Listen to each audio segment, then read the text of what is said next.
ఎన్నికల వేళ ప్రజల్ని చైతన్యవంతులు చేయడానికి ప్రజాగళం పేరుతో మీ దగ్గరకు వస్తే మీరు నన్ను చైతన్యవంతులు చేసే పరిస్థితికి వచ్చారు. దీనికి మనస్ఫూర్తిగా అభినందనలు. అది రాయలసీమ కావచ్చు, కోనసీమ కావచ్చు, ఎక్కడ చూసినా అదే స్పందన, మహాస్పందన. గెలుపు మనదే, ఆలోచనే లేదు. 100% మనమే గెలుస్తున్నాం. నేడు రావుల పార్లమెంట్ అని నాకు గుర్తొచ్చి గేట్ వే ఫర్ కోనసీమ, అందాల సీమ. అలాంటి ప్లేసుల్లో మీ దగ్గరికి వచ్చి మీతో మాట్లాడడం, కంబైన్డ్ ఈస్ట్ గోదావరి జిల్లాలో ప్రజాదళానికి ప్రారంభం చేయడం చాలా సంతోషంగా ఉంది, ఆనందంగా ఉందని చెప్పి కూడా నేను మీకు తెలియజేస్తున్నా. ఆకలి మీదున్న సింహం వేట కోసం ఎలా ఎదురు చూస్తుందో, నేడు ప్రభుత్వం మీద ఉన్న వ్యతిరేకతతో అన్ని వర్గాలు కూడా ఎప్పుడెప్పుడు ఎన్నికలు వస్తాయా, 2 బట్టలు నొక్కుదామా, చిత్తుగా వైఎస్ఆర్ కాంగ్రెస్ పార్టీని ఓడించి బంగాళాఖాతంలో కలపడానికి సిద్ధంగా ఉన్నారు. అవునా కాదా అని మిమ్మల్ని అడుగుతున్నా. దీనికి కారణం ప్రశాంతతకు మారిపోయారు కోనసీమ. ఎప్పుడైనా ఇక్కడ హింసుందా తమ్ముళ్ళు? నేను అడుగుతున్నా మిమ్మల్ని. దాడులు, కబ్జాలు, అక్రమ కేసులు, వసూళ్లు, కుల రాజకీయాలు, మాఫియా రాజ్యాలు, గంజాయి, ఒకటిగా తమ్ముళ్ళు ఎన్ని చెప్పినా తక్కువే. మా తమ్ముడు చెప్తున్నాడు, జగ్గిరెడ్డి అవినీతి. ఇక్కడ జగ్గిరెడ్డి అవినీతి, అక్కడ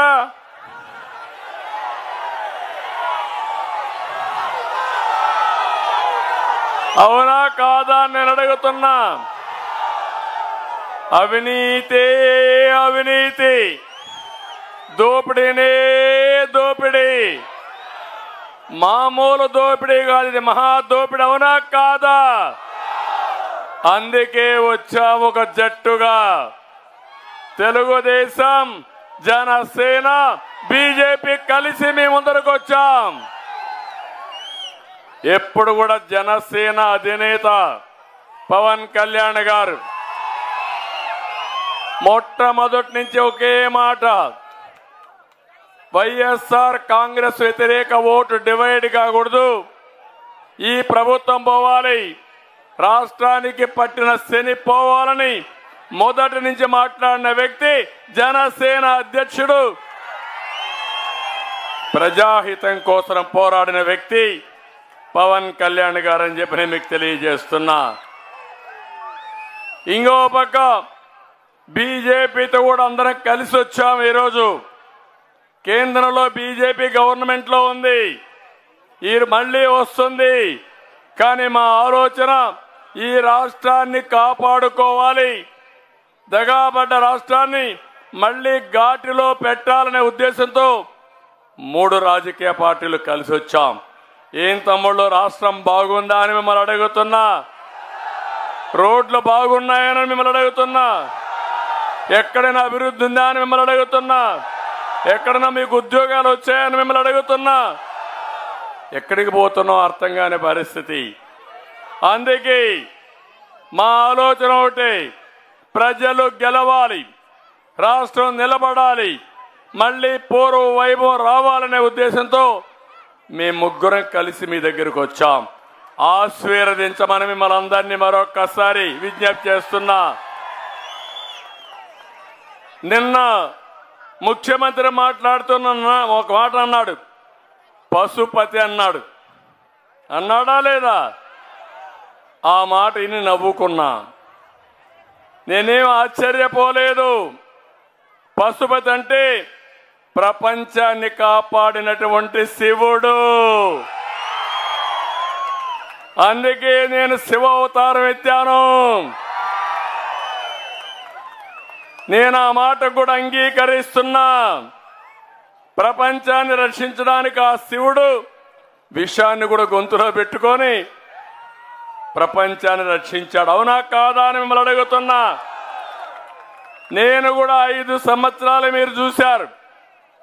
ఎన్ని దాడులు, ఎన్ని దోపిడీలు నా మీద మాట్లాడినా, లేకపోతే మిత్రుడు పవన్ కళ్యాణ్ గారిని అడుగడుగునా ఇబ్బందులు పెట్టారా లేదా అని మిమ్మల్ని అడుగుతున్నా.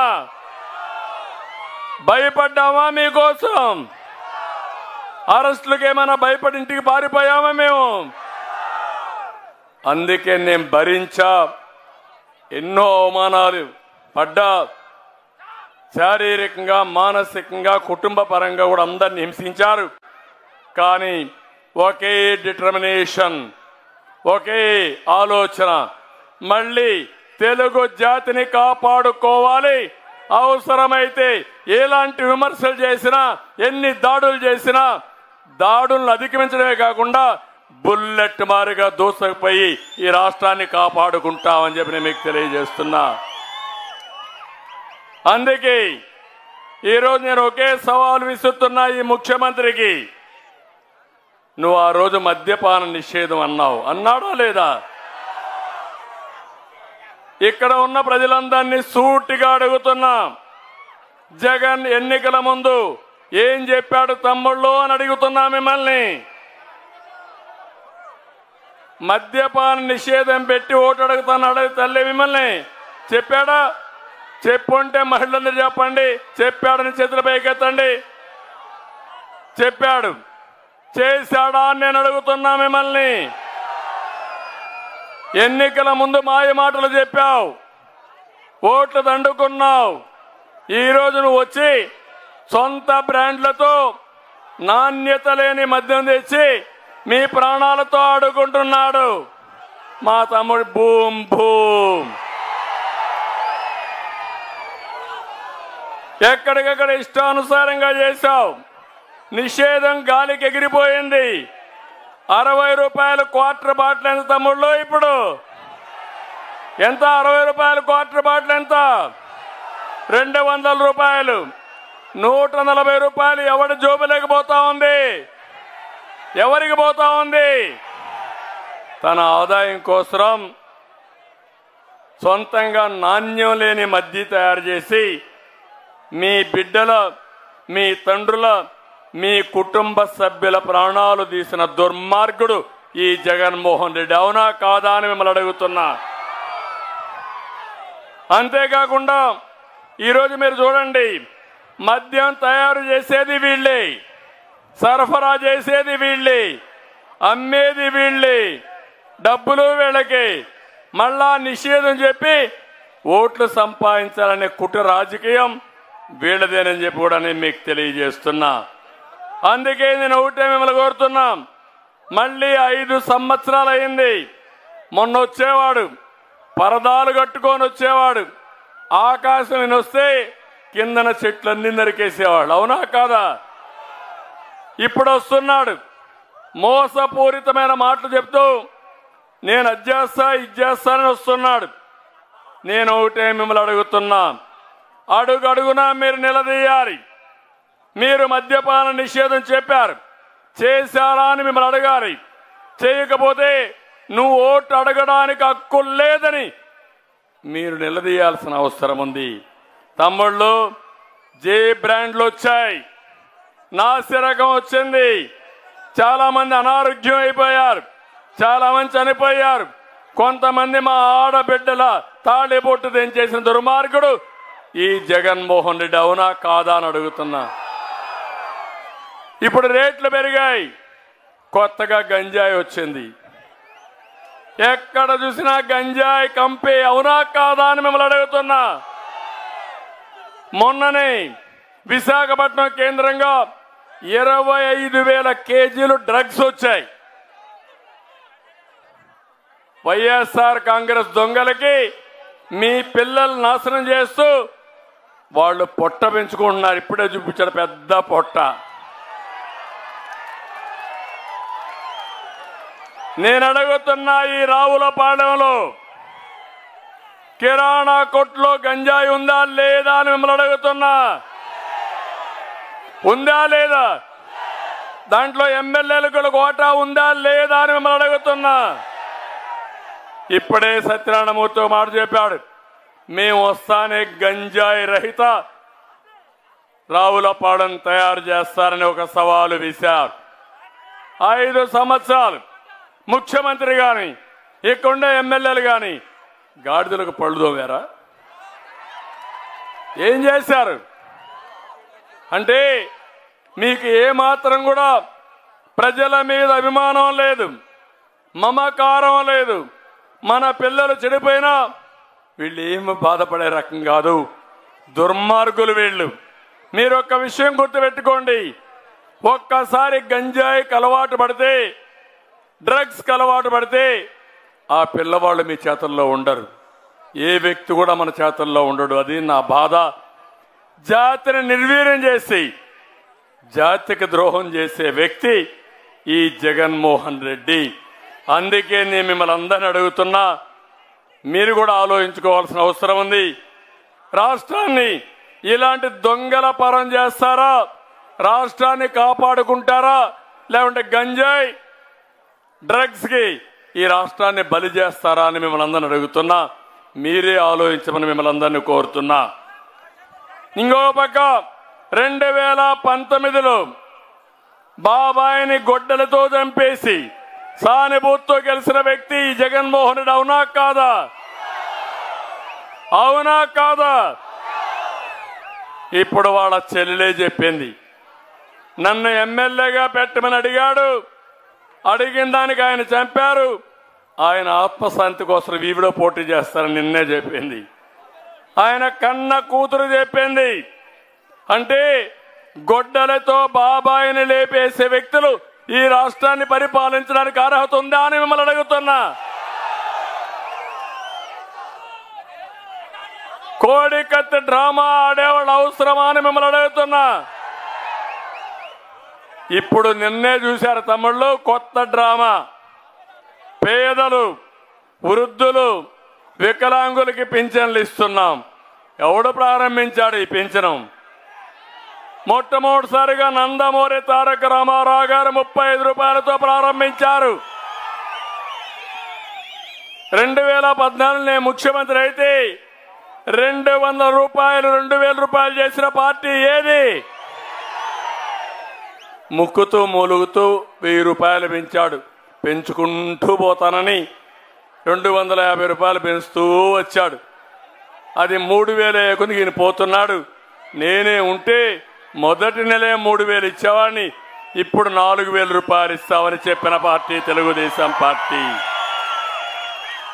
ఇక్కడ చూడండి, మీరందరూ కూడా ఆలోచించాలి. తాజాగా పెన్షన్ల గురించి ప్రభుత్వం, అధికార పార్టీ నీచమైన రాజకీయాలు చేస్తా ఉంది. ఓట్ల కోసం దిగజారిపోయింది.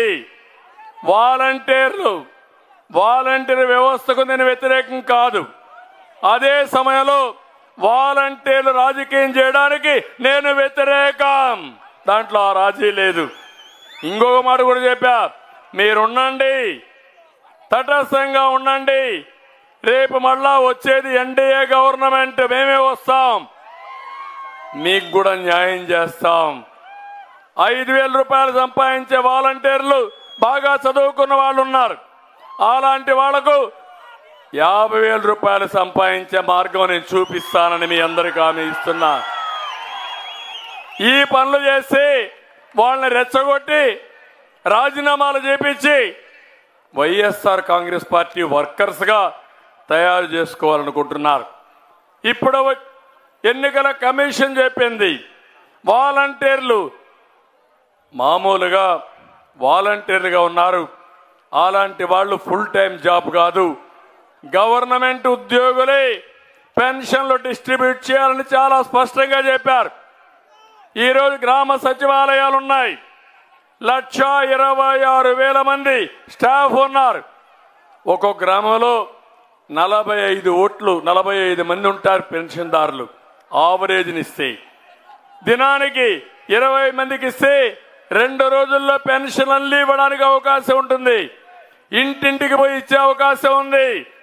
కానీ కోడి కత్తి డ్రామా కమల్ హాసన్ చేసిన పని మీరు చూస్తే ఈయనకు సానుభూతి కావాలి. బాబాయిని చంపేసి సానుభూతి తెచ్చుకొని 2019లో ఓట్లు సంపాదించాడు. కోడి కత్తి డ్రామా ఆడి ఈయన ఏదో చంపాడనుకో, కోడి కత్తో చంపేస్తారంట. ఆ డ్రామాతో సానుభూతి సంపాదించాడు. ఇప్పుడు వృద్ధుల్ని ఇతనే చంపేసి బాబాయ్ మారిగా మన వల్ల చనిపోయారని చెప్పి డ్రామాలు ఆడాలనుకుంటున్నావా కోడి కత్తి కమల్ హాసన్? నేను అడుగుతున్నా ఇక్కడుండే చీఫ్ సెక్రటరీని, అదే మరి అధికార యంత్రాంగాన్ని, మీకు బాధ్యత లేదా అని నిలదీస్తున్నా. డ్రామాలు ఆడుతూ ఉంటే ఆ డ్రామాలు ఆడడానికి మీరు కూడా సహకరిస్తారా? అధికార యంత్రాంగం ఉంది, ఒక్క నెల మీరు పెన్షన్ ఇంటికాడ ఇవ్వలేరా? ఇవ్వలేనంత అసమర్థులా అని మిమ్మల్ని అడుగుతున్నా. అందుకే మీరు చూస్తే ఈరోజు ప్రతిపక్షాల పైన బురజల్లడానికి ఈ పెన్షన్లు ఇవ్వకుండా చేశారు. నేను ఈరోజు మిమ్మల్ని ఒకటి అడుగుతున్నా, ఆలోచించమని. పెన్షన్స్ కూడా విజ్ఞప్తి చేస్తున్నా. పాపం ముసలివాళ్ళు, వృద్ధులు, వికలాంగులు, మానసిక స్థితి సరిగా లేని వాళ్ళు కూడా ఉన్నారు. నేను అందుకే మానవతా కోణంతో 200 రూపాయల పింఛన్ని చరిత్రలో 2000 రూపాయలు చేసిన ఘనత తెలుగుదేశం పార్టీకే దక్కింది. ఆ రోజు మీరు ఒక్కసారి ఆలోచిస్తే అన్నా క్యాంటీన్ పెట్టాం. అన్నా క్యాంటీన్ పెట్టి 5 రూపాయలకే భోజనం. ముసలి వాళ్ళు కావాలంటే అన్నా క్యాంటీన్ పోతే 5 రూపాయలకు భోంచేస్తే 3 పూట్ల భోంచేస్తే 15 రూపాయలు, నెలంతా భోంచేస్తే 450, వాళ్ళకి మిగిలేది 1550 రూపాయలు. ఒక 500 రూపాయలు అప్పు పోయినా 1000 రూపాయలు మిగులుతుంది. కాబట్టి ఇంట్లో గౌరవంగా చూసుకునేవాళ్ళు వాళ్ళందరినీ, పెద్దలందరినీ. అది నేను తెచ్చిన గౌరవం. ఈరోజు ఈ ముఖ్యమంత్రి అలాంటి వృద్ధులతో శవ రాజకీయాలు చేస్తున్నాడు. ఇది దుర్మార్గమైన కార్యక్రమం. ప్రతి ఒక్కరూ మీరందరూ కూడా దీన్ని ఎక్కడికక్కడ కండెమ్ చేయాల్సిన అవసరం ఉంది. వీళ్ళ యొక్క శవ రాజకీయాలను ఎండగట్టి, తప్పుడు రాజకీయాలను ఎండగట్టి ప్రజలకు తెలియజేయాల్సిన అవసరం ఉంది. ఇతని జీవితాంతం ఫేక్ రాజకీయాలే, శవ రాజకీయాలు, ఫేక్ ప్రచారాలు, ఎక్కడికక్కడ ఇష్టానుసారంగా తప్పుడు పనులు చేసి రాజకీయ లబ్ధి పొంది తద్వారా రాష్ట్రాన్ని నాశనం చేసే రకం ఈ జగన్మోహన్ రెడ్డి. అందుకే నేను ఒకటే హామీ ఇస్తున్నా, మొదటి తారీఖున పెంచిన 4000 రూపాయలు ఇంటి దగ్గరనే పూర్తిగా పెన్షన్లు ఇచ్చే బాధ్యత తెలుగుదేశం పార్టీ తీసుకుంటాం. నువ్వు అధికారంలో ఉన్నావు, ఒట్టొట్టే మాటలు వద్దు. నీ ట్రెజరీ ఎంటీ అయిపోయింది, ఖాళీ అయిపోయింది. ఈరోజు 3వ తారీఖు జీతాలు ఇచ్చావా అని నేను నిలదీస్తున్నా. పెన్షన్లు ఇచ్చావా అని అడుగుతున్నా. ముసలి వాళ్ళకి పెన్షన్లు ఇచ్చావా అని అడుగుతున్నా. ఇవ్వడానికి డబ్బులున్నాయని అడుగుతున్నా. అంటే నాటకాలు ఆడతావా?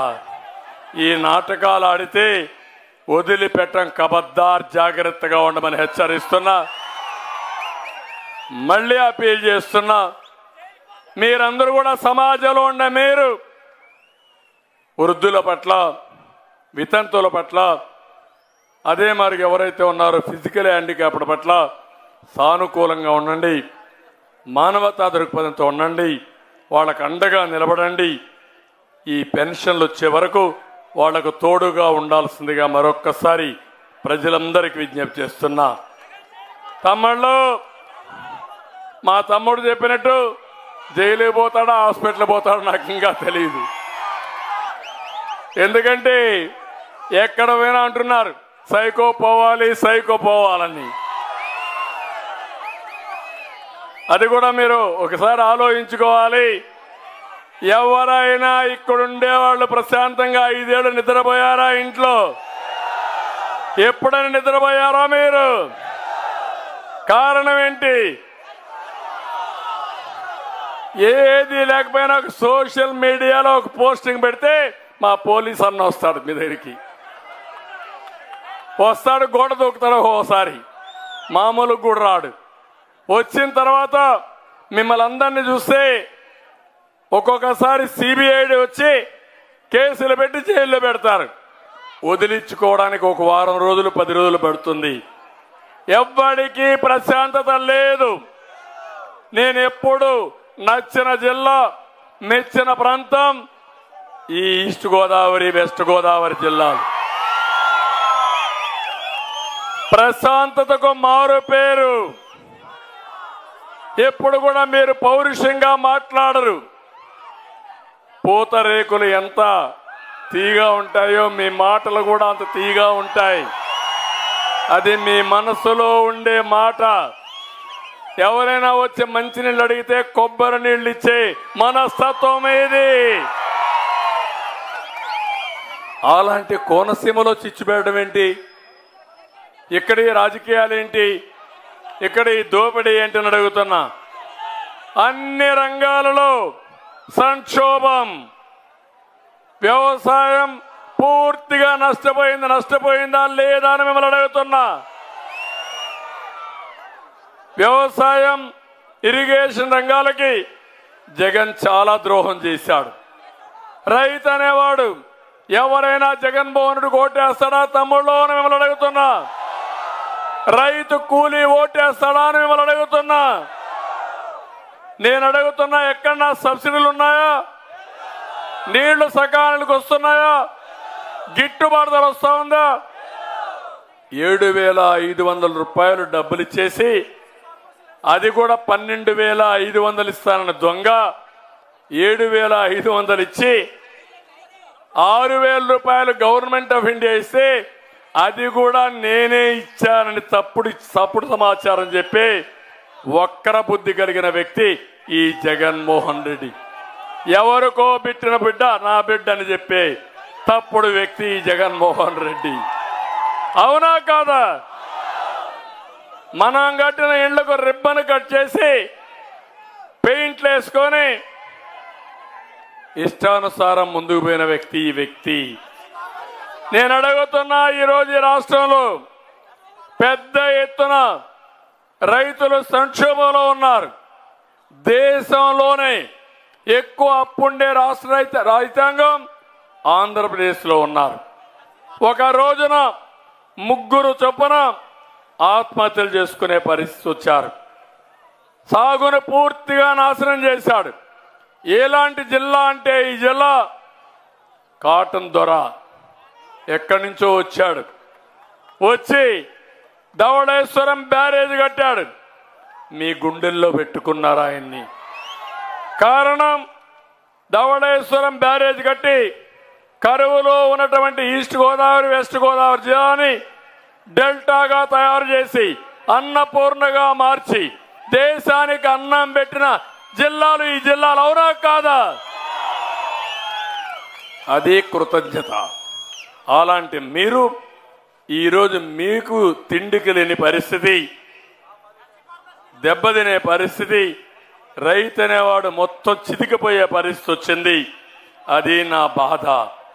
నేను ఒకటే అడుగుతున్నా, ఆ రోజు కాటన్ ద్వారా ధవళేశ్వరం బ్యారేజ్ కడితే బైఫర్కేషన్లో పోలవరం కట్టే మనకు అవకాశం వస్తే అన్ని క్లియరెన్సులు తెప్పించి 72% పనులు పూర్తి చేసిన పార్టీ తెలుగుదేశం పార్టీ.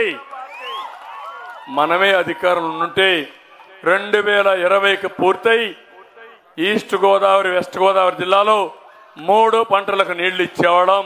పుష్కలంగా నీళ్లు వచ్చేటివి. కరువు అనే మాట లేకుండా పోయేది. ఈ విషయంలో ఒకటి మీరు గుర్తుపెట్టుకోండి, మొట్టమొదటిసారిగా 2వ పంటకు నీళ్లు ఇచ్చిన వ్యక్తి నందమూరి తారక రామారావు గారు, తెలుగుదేశం పార్టీ. ఈరోజు మీరు ఒకసారి చూస్తే ధాన్యం సేకరణకు సంచులు లేకపోయాడు. ధాన్యం అమ్ముకోవడానికి ఎదురు డబ్బులు ఇచ్చే పరిస్థితికి వచ్చారు మీరు. అంటే మీరు డబ్బులు ఇచ్చి ధాన్యాన్ని అమ్ముకునే పరిస్థితి.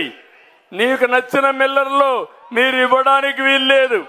వీళ్ళ సొంత మిల్లర్లో మిమ్మల్ని పంపించి అన్ని విధాల రాష్ట్రంలో ఉండే రైతాంగాన్ని పూర్తిగా దెబ్బతీశాడు. నేను అడుగుతున్నా, మళ్ళీ ఒక క్వార్టర్ బాటిల్ ఇస్తే మర్చిపోతారా తమ్ముళ్ళు అని అడుగుతున్నా. కుల రాజకీయాలు చేస్తే మర్చిపోతారా అని మిమ్మల్ని అడుగుతున్నా. మత రాజకీయాలు తీసుకొస్తే మర్చిపోతారా అని మిమ్మల్ని అడుగుతున్నా. అందుకే వర్గాల మధ్య, కులాల మధ్య, మతాల మధ్య, ప్రాంతాల మధ్య చిచ్చు పెట్టి చలిగాల్చుకునే రకం ఈ జగన్మోహన్ రెడ్డి. అందరూ నాశనం అయ్యాం, అందరూ ఇబ్బందుల పాలయ్యాం. నేను అడుగుతున్నా, ఇక్కడ రావులపాలెంలో రెడ్లు కూడా ఎక్కువగా ఉన్నారా లేదా? ఏ రెడ్డికైనా న్యాయం జరిగిందా? జగ్గిరెడ్డి తప్ప ఎవరికైనా న్యాయం జరిగిందా నేను అడుగుతున్నా. ఇక్కడంతా కాంట్రాక్టర్లు ఉన్నారు, చిన్న చిన్న వ్యాపారాలు చేస్తారు, అదే మరి ఫైనాన్స్ చేస్తారు. ఎవరికైనా న్యాయం జరిగిందా అని మిమ్మల్ని అడుగుతున్నా. అందరూ నాశనం అయిపోయామా లేదా అని మిమ్మల్ని అడుగుతున్నా. అలాంటిది అతను ఒక్కడు బాగుంటే చాలు, ఎవరు ఏమైనా వాళ్ళని తాకట్టు పెట్టే పరిస్థితికి వచ్చాడు. ఒక్క ఉదాహరణ చూడండి, అక్వా రంగం ఆంధ్రప్రదేశ్ అనుకూలమైన ప్రాంతం. 2 లక్షల ఎకరాలు అక్వా రంగం ఉంది. దేశంలోనే ఎగుమతులకు మొదటి ప్లేస్ ఇది. ఈయన వస్తానే ఖర్చు 3 రెట్లు పెరిగింది, మద్దతు ధర రావడం లేదు, ఫీడు, మందులు, కరెంటు బిల్లు, సెస్ అన్ని పెరిగిపోయినాయి. 300 కరెంటు బిల్లు 1200 వచ్చింది. ఇప్పుడు ఆయనకు 200 కరెంటు బిల్లు 1000 రూపాయలు వచ్చింది. అక్వా రంగం అయితే కూలిపోయింది. ఆ రోజు ₹1.50 కరెంట్ ఇస్తానని జోన్లు పెట్టి నాన్ జోన్ అని ఇష్టానుసారంగా 10 ఎకరాలు ఆంక్షలు పెట్టి మొత్తం దెబ్బతీసే పరిస్థితికి వచ్చాడు. నేను ఒకటి హామీ ఇస్తున్నా, మళ్ళా అక్వా రంగాన్ని కాపాడే బాధ్యత మేము తీసుకుంటాం. ₹1.50కి ఈ యొక్క కరెంట్ ఇచ్చే బాధ్యత కూడా అక్వా రంగానికి నేను తీసుకుంటానని చెప్పి నేను మీకు తెలియజేస్తున్నా. ఇప్పుడే మా తమ్ముడు చెప్పాడు, నేను అడుగుతున్నా అన్ని ప్రియమైపోయినాయా లేదా అని మిమ్మల్ని అడుగుతున్నా. నేనున్నప్పుడు ₹200 కరెంట్ ఛార్జ్, ఇప్పుడు ఎంత తమ్ముళ్ళు? ₹1000. అవునా కాదా? ఆర్టీసీ రేట్లు పెరిగాయా లేదా? పెట్రోల్ ధరలు పెరిగాయా లేదా? లిక్కర్ ధర పెరిగిందా లేదా? పెరగంది మీ ఆదాయం ఒకటి, అవునా కాదా అని మిమ్మల్ని అడుగుతున్నా. మీ ఆదాయం పెరగలేదు, ఖర్చులు పెరిగాయి, సహజ వనరులు దోపిడీకి గురైనాయి. భవిష్యత్తులో కూడా మనం అందరం ఇబ్బంది పడే పరిస్థితి వచ్చింది. అందుకే వస్తా, మోసపోని వర్గం లేదు. జగన్మోహనుడు ఒక విచిత్రమైన వ్యక్తి, వాళ్ళు వీళ్ళని లేదు, అందరిని అట్టేట ముంచేసిన వ్యక్తి. ఎవరైనా నమ్మితే గొంతు కోసే రకం ఈ జగన్మోహన్ రెడ్డి అని చెప్పి నేను మీకు తెలియజేస్తున్నా. నా బీసీలు అంటాడు, మాటలు చెప్తాడు, 30 పథకాల్ని నిలిపేసిన వ్యక్తి ఈ జగన్మోహన్ రెడ్డి. నేను అడుగుతున్నా మిమ్మల్ని, ఆదరణ పథకం వచ్చిందా మీకు అని అడుగుతున్నా. ఇంకో పక్క ఎవరికైనా సబ్ ప్లాన్ వచ్చిందా అని మిమ్మల్ని అడుగుతున్నా. ₹1 ఇచ్చారా అని మిమ్మల్ని అడుగుతున్నా. ఇంకొక పక్క దళితులు, ఇప్పుడే చెప్పారు, దళితులైతే ఈ ఎమ్మెల్యే ఏదైతే అందరూ భోంచేసే ప్లేట్ పైన అంబేద్కర్ ఫోటో వేసి అంబేద్కర్ని అవమానం చేశారు, అవునా కాదా? అంబేద్కర్ కోనసీమ జిల్లాలో అంబేద్కర్కి అవమానం జరిగింది, అవునా కాదా?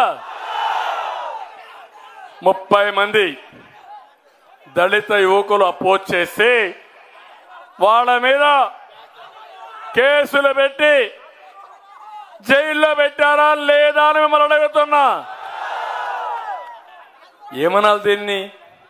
ఇంకో పక్క ఒక ఎమ్మెల్సీ డ్రైవర్ని అనంతబాబు డ్రైవర్ సుబ్రహ్మణ్యాన్ని చంపేసి డోర్ డెలివరీ ఇచ్చాడంటే ఎక్కడికి పోతున్నారని అడుగుతున్నా. నేను ఎస్సీలందరిని అడుగుతున్నా, ఈ ఎస్సీలకు ఏమైనా ఈ జిల్లాలో ప్రత్యేకంగా ₹1 మీకు ఇచ్చాడా అని మిమ్మల్ని అడుగుతున్నా. ఇచ్చే ఆలోచన ఉందా అని మిమ్మల్ని అడుగుతున్నా. అంబేద్కర్ గారు రాసిన రాజ్యాంగం ఈ రాష్ట్రంలో అమలవుతా ఉందా తమ్ముళ్ళు అని మిమ్మల్ని అడుగుతున్నా. సబ్ ప్లాన్ ఉంది, సబ్ ప్లాన్ ఈ రాష్ట్రంలో లేదు. ప్రత్యేకమైన కార్యక్రమాలు ఉన్నాయి. ఎస్సీలకి ఈ రాష్ట్రంలో ఆ కార్యక్రమాలు కూడా లేవు. అందుకే మీ అందరికీ హామీ ఇస్తున్నా, మళ్ళీ ఎస్సీల కోసం సబ్ ప్లాన్ అమలు చేస్తాం. మిమ్మల్ని ప్రత్యేకంగా పైకి తీసుకొచ్చే బాధ్యత మాది. ఇక్కడే ఇంకొక విషయం కూడా చెప్తున్నా. ఇక్కడ 3 ఎమ్మెల్యేలు 1 ఎంపీ ఉంటే అందరికి కూడా మనం మాల సామాజిక వర్గానికి ఎక్కడ ఇచ్చాం. నన్ను లాస్ట్ టైం కూడా అడిగారు. మాదిక సామాజిక వర్గం వాళ్ళకు కూడా 1 ఎమ్మెల్సీ ఇచ్చి సామాజిక న్యాయం చేసే బాధ్యత మాది. అదే మరి ఈ జిల్లాలో శెట్టి బలిజలు ఎక్కువ ఉన్నారు.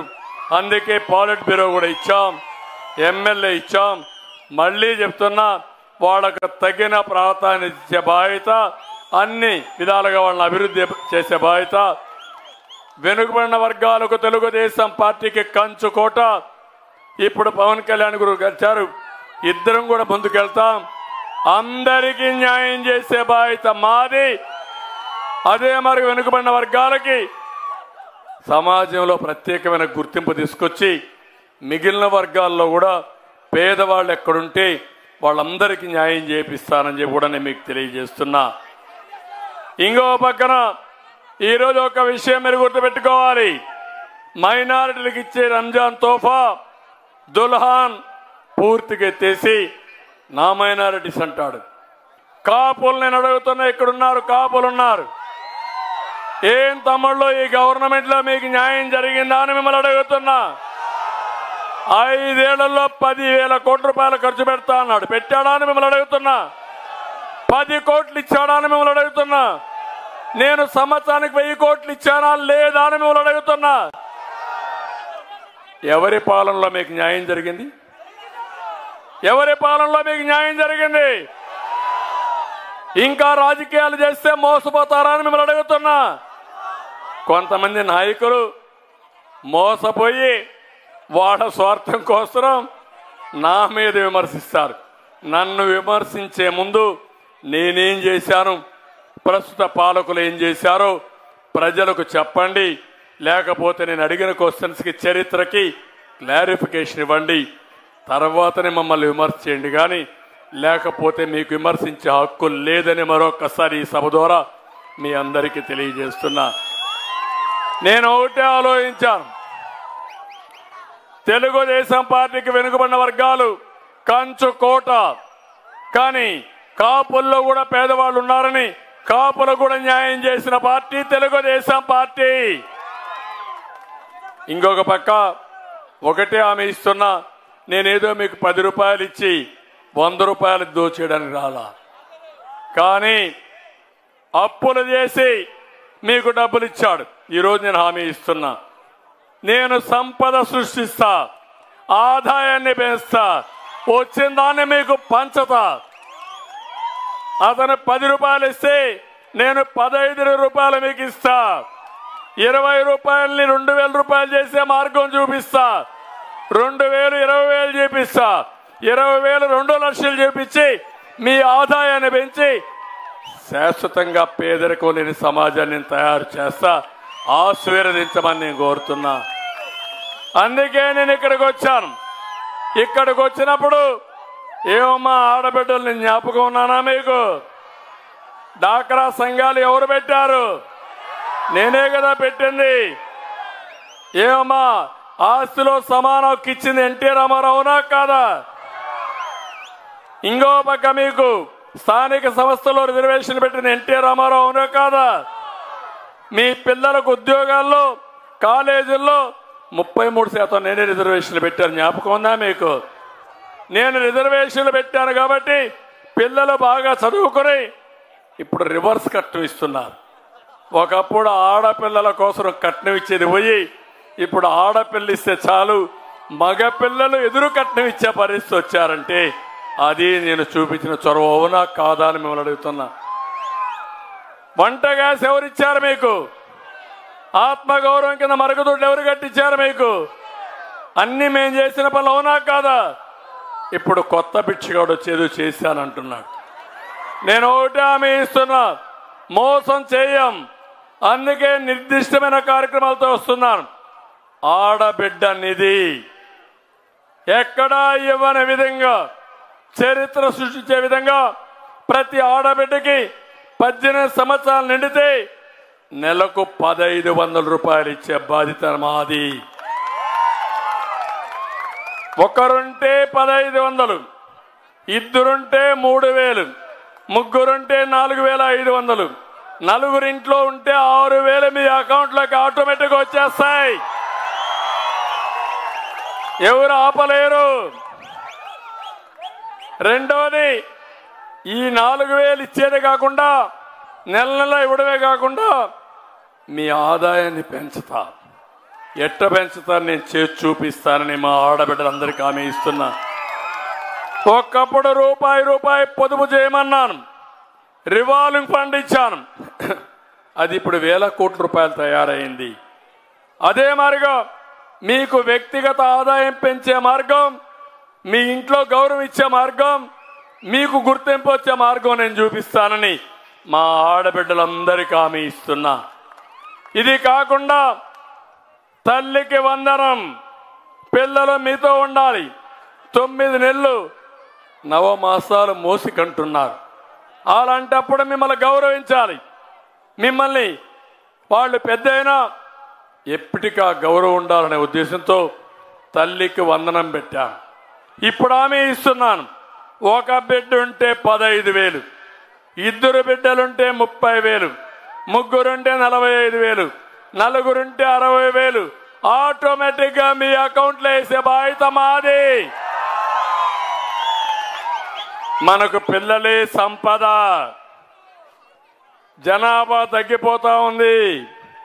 నా పాలసీ వల్ల 2 ప్రయోజనాలు. ఒకటి, జనాభా స్థిరీకరణ చేయడం, ఆడబిడ్డలను ఆదుకోవడం. ఈ 2 జరుగుతాయని మీ అందరికీ హామీ ఇస్తున్నా. 3, ధరలు పెరిగాయి, తగ్గిస్తాను ధరలు. నేను వస్తానే ఆటోమేటిక్గా ధరలు నియంత్రణ అయిపోతాయి. ఇంకో పక్క వంట గ్యాస్ నేనే ఇచ్చా. ఈరోజు వంట గ్యాస్ పోయింది, ఆటెక్కిచ్చారు. మళ్ళీ సంవత్సరానికి 3 సిలిండర్లు మేము ఆడబిడ్డలకు ఇచ్చి మీ రుణం తీర్చుకుంటా. ఆర్టీసీ బస్సుల్లో ఉచిత ప్రయాణం, ఇది నా బాధ్యత. సురక్షితంగా బస్సు ఎక్కండి, భయపడద్దండి. భద్రతకు మీ ప్రయాణానికి మీ చంద్రన్నే మీకు తోడుగా ఉంటాడు. సురక్షితంగా ఎక్కడికి కావాలని తీసుకెళ్తా. బస్సు ఎక్కుతానని చెప్పండి. మా చంద్రన్న చెప్పాడు, నాకు ఈ రైట్ ఇచ్చాడు. ముందు బండి కదిలించు, నేను పలానూరికి పోతున్నా, నన్ను అక్కడ వదిలిపెట్టమని చెప్పే హక్కు మీకు ఇస్తానని చెప్పి మా ఆడబిడ్డలందరికీ హామీ ఇస్తున్నా. మా తమ్ముడికి హామీ ఇస్తున్నా. యువగళం మెగా డిఎస్సి అడుగుతున్నాడు. నేను ఒక మాట అడిగా, ఈ సైకో జగన్ని, నువ్వు ఇన్ని మాట్లాడుతున్నావు, నేనేం చేశాను అడుగుతున్నావు నువ్వు. నేనేం చేశానో చెప్తాను. ఒక్క ఎగ్జాంపుల్. నేను 14 సంవత్సరాలు సీఎంగా ఉండి 8 డిఎస్సీలు పెట్టిన పార్టీ తెలుగుదేశం పార్టీ. ఈ వ్యక్తి నేనే. ఎన్టీ రామారావు గారు 3 పెట్టారు. మొత్తంలో మీరు చూస్తే 75% ఇప్పుడు టీచర్లు ఉన్నారంటే వాళ్ళందరినీ నేను నియమించిన వాళ్ళే. ఇప్పుడు నేను అడుగుతున్నా, వీళ్ళని 5 ఏళ్ళు ఉన్నావు, నీ మార్క్ ఏంటి? ఒక్క డిఎస్సి పెట్టావని చెప్పుకునే అర్హత నీకుందా అని అడుగుతున్నా.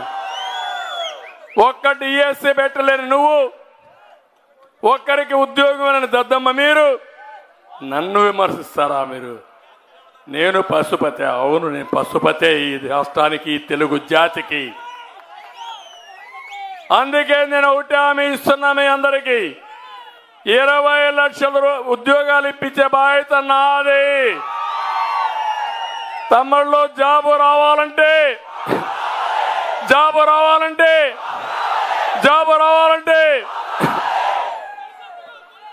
40 రోజులు మీరు పనిచేయాలి, సైకిల్ ఎక్కాలి.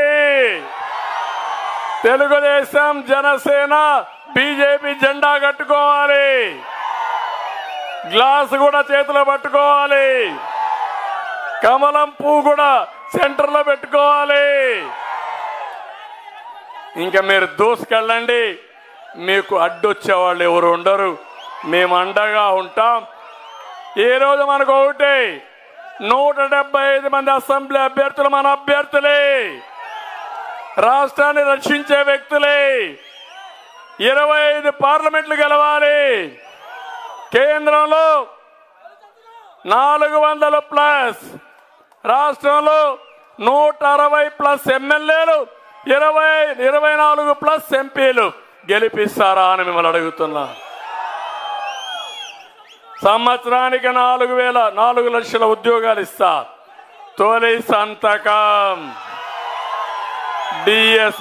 డిఎస్సి పైనే మెగా డిఎస్సి చేస్తానని మరొక్కసారి ఈ రావులపాడులో మీ అందరికీ హామీ ఇస్తున్నా.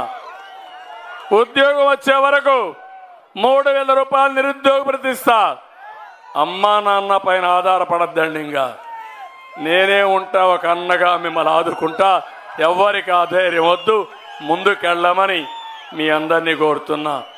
అన్నదాతకి 20,000 రూపాయలు సంవత్సరానికి ఇస్తా, మిమ్మల్ని ఆదుకుంటా. రైతే రాజు చేసే బాధ్యత నాది. ఇంటింటికి మంచినీళ్ళు ఇస్తాం. పేదరికం లేని సమాజ నిర్మాణం కోసం ముందుకు పోతాం. పన్నుల బాధుడు ఉండదు. కరెంటు ఛార్జీలు పెంచాం. మళ్ళీ ఒకటి హామీ ఇస్తున్నా, నేను వస్తే నాణ్యమైన కరెంటు వస్తుంది, పెంచే బాధ ఉండదు. 24 గంటలు కరెంటు ఉంటుంది, ఎవ్వరికి ఇబ్బంది ఉండదు. నేను అడుగుతున్నా, ఇక్కడికి వచ్చినప్పుడు పచ్చగా ఉండే ఈ కొత్తపేటను జగ్గిరెడ్డి మాఫియా,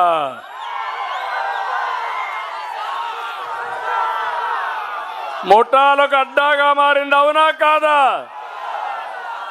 మేనమామని షాడో ఎమ్మెల్యేగా పెట్టుకుని బదిలీలు, కాంట్రాక్టర్లు, ఎక్కడికక్కడ అవినీతి.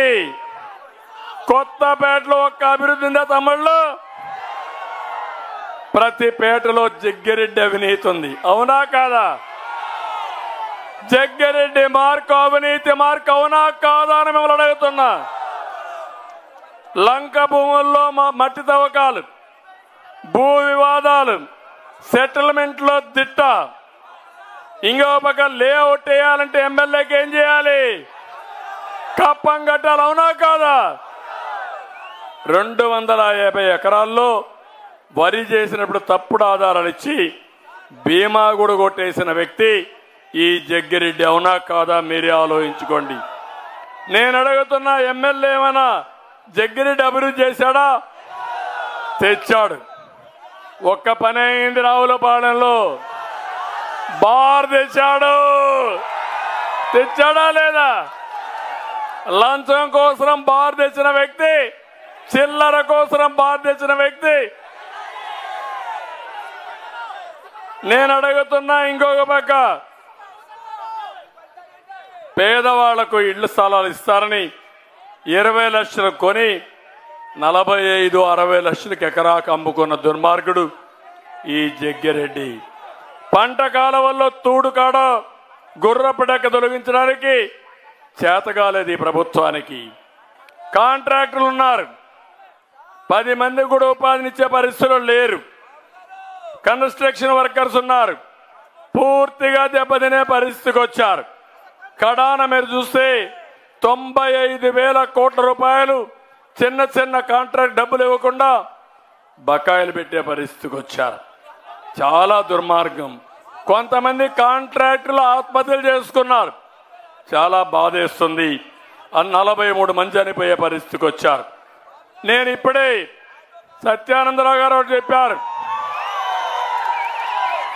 ఈ నియోజకవర్గంలో అభివృద్ధి చేసే బాధ్యత మాది. వారు చెప్పిన పనులన్నీ నేను చేసి పూర్తి చేస్తాను. ఇంకో పక్క ఇక్కడ కొబ్బరి ఎక్కువ ఉంది. నాఫిడ్ ద్వారా మనం కొనేవాళ్ళం, ఇప్పుడు అది కూడా కొనడం మానేశారు.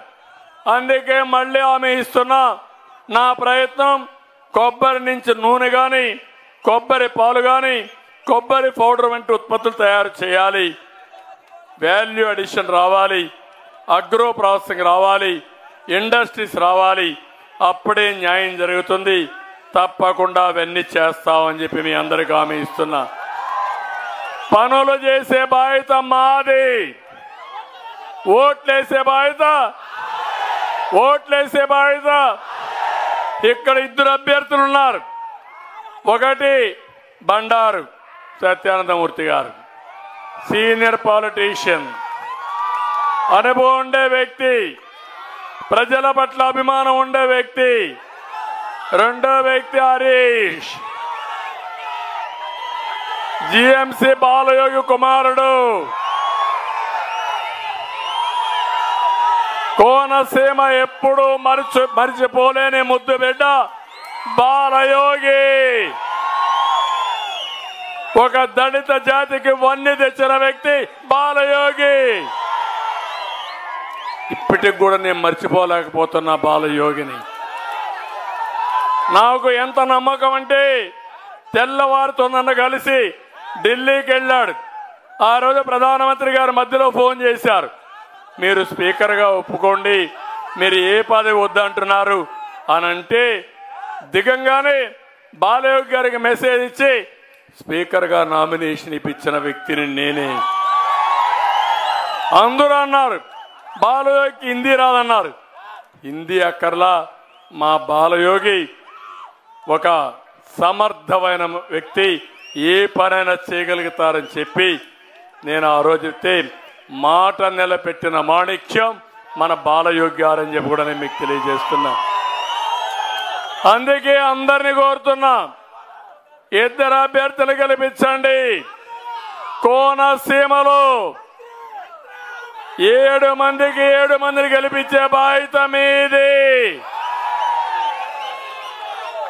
ఎంపీ 7 మంది ఎమ్మెల్యేలు, తర్వాత ఈ ప్రాంతాన్ని ఏ విధంగా అభివృద్ధి చేయాలనో చేసే బాధ్యత మాది. అన్ని వర్గాలకు న్యాయం చేస్తాం, కాపులకు కూడా న్యాయం చేస్తాం. ఎవరిని కూడా నేను ఒకటి చెప్తున్నా, మళ్ళా మీరు ఒక్క ఓటుగా అటు ఇటు వేస్తే చాలా సమస్యలు వస్తాయి. ఏకపక్షంగా ఎన్నికలు జరగాలి. ఒకే పక్షం, అదే ఎన్డీఏ. సైకో పోవాలి, ఇక్కడైతే సైకిల్ రావాలి, ఇంకో దగ్గర కాంబినేషన్లో ఉంటుంది, ఒక దగ్గర కమలం పువ్వు ఉంటుంది, ఇంకో దగ్గర గ్లాస్ ఉంటుంది. ఇక్కడ 2 సింబల్స్ కూడా సైకిలే. ఇక్కడుండి ఒకటే చెప్తున్నాం, ఈ రాష్ట్రాన్ని కాపాడడానికి వీర సైనికులుగా మీరు పనిచేయాలి. తెలుగుదేశం, జనసేన, జన సైనికులు, బీజేపీ నాయకులు, కార్యకర్తలు అందరూ మీరు పనిచేయండి. 2 ప్రభుత్వాలు ఉంటాయి. కేంద్రంలో ప్రభుత్వం ఉంటుంది, రాష్ట్రంలో ప్రభుత్వం ఉంటుంది. రాష్ట్రాన్ని అభివృద్ధి చేసుకుందాం. కార్యకర్తలు కూడా న్యాయం చేసే బాధ్యత మేము తీసుకుంటామని మరొక్కసారి అందరికి విజ్ఞప్తి చేస్తూ చేయమని మిమ్మల్ని అందరినీ కోరుకుంటూ అందరికీ నమస్కారాలు. జై హింద్, జై తెలుగుదేశం, జై ఎన్డీఏ.